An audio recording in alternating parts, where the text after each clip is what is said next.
So Gauss law states that the electric flux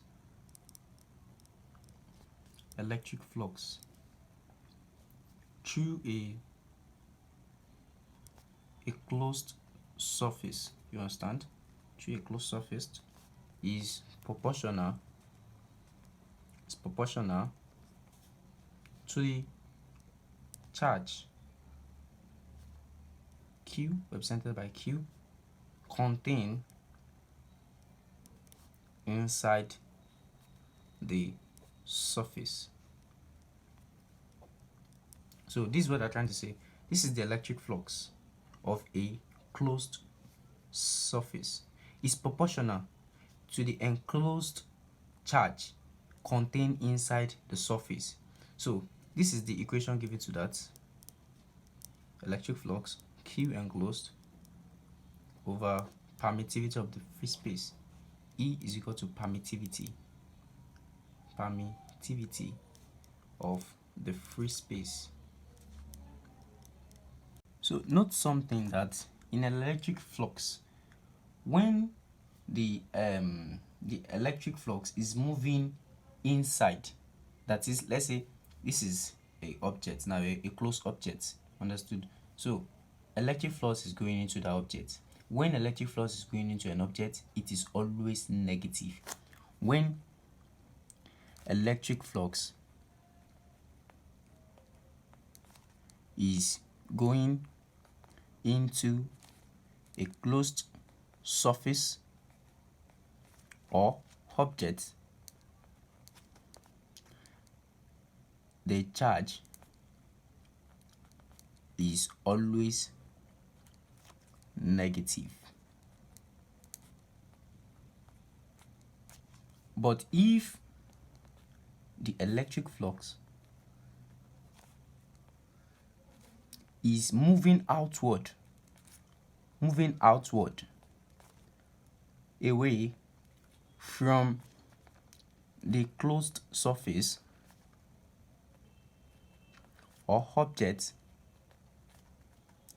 the charge is always positive. I guess you are taking note of something like this. So if there is no charge in an enclosed surface, the electric flux will be zero. What is this trying to tell us? That when electric flux is going into a closed surface or object, the charge is always negative, and if the electric flux is moving outward, the charge through a closed surface, the charge is always positive. This is what they're trying to say, that the electric flux, will be non-zero. That is not equal to zero. It's either it is positive or negative. But if there is no charge in a closed surface, the electric flux will be zero. You understand what I'm trying to say? The electric flux will be zero. So now let's move to electric flux in a sphere. You understand? As you all know that the area in a sphere is 4 pi r square. You understand what I'm trying to say? This is the area of a square. And in a sphere, the normal line and the electric fluid, they are usually parallel to each other. So definitely, the electric flux is equal to EA.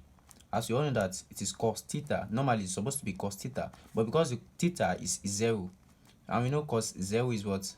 Is 1. Understand? EA times 1 is what? Is EA. So our answer for this one is EA. So the electric flux in a sphere is always EA. Electric flux in a sphere. A sphere, it has both inside. This is a sphere.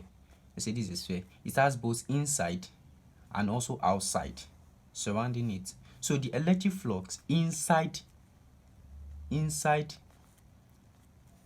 a sphere, inside the sphere, is what refers to as EA.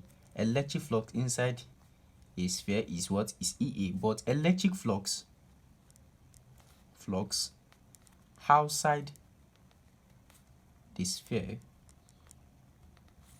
is equal to kq1 q2 over r square. This is the electric force constant, q1 q2 over r square. So our k is equal to 1 over 4 pi E naught, which is equal to 8.89 times 10 to the power 9 Newton meter square per coulomb square. And our permittivity is equal to 8.85 times 10 raised to the power minus 12 coulomb square per Newton meter square. So now this is the permittivity of the free space. You understand that? So now, as we all know that the electric flux in a sphere, that is inside the sphere, is equal to EA. You understand? That is the normal line and the electric field, they are parallel to each other. So the cos theta cuts to 0, where the phi is the maximum. You understand? Now the electric flux surrounding the sphere is equal to kq1 q2 over r square. You understand? Normally we already know that our electric flux, according to Gauss law, that said electric flux is directly proportional to the enclosed charge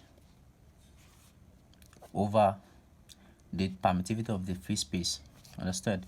Now, as we all know that our enclosed charge is equal to q total times Vg all over Vs, where our Qt is equal to total charge, and our Vg is equal to the volume of the Gaussian surface, and our Vs is equal to the volume of the entire surface.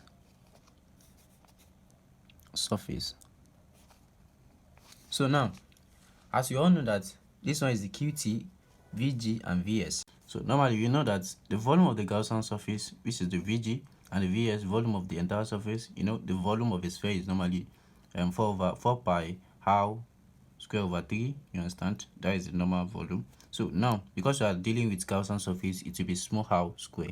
But because we are dealing with entire surface, it will be big R square. So 4 pi r square over 3 and 4 pi r square over 3, that's big R. So now you equate, you substitute, anytime you see your enclosed, you substitute with this.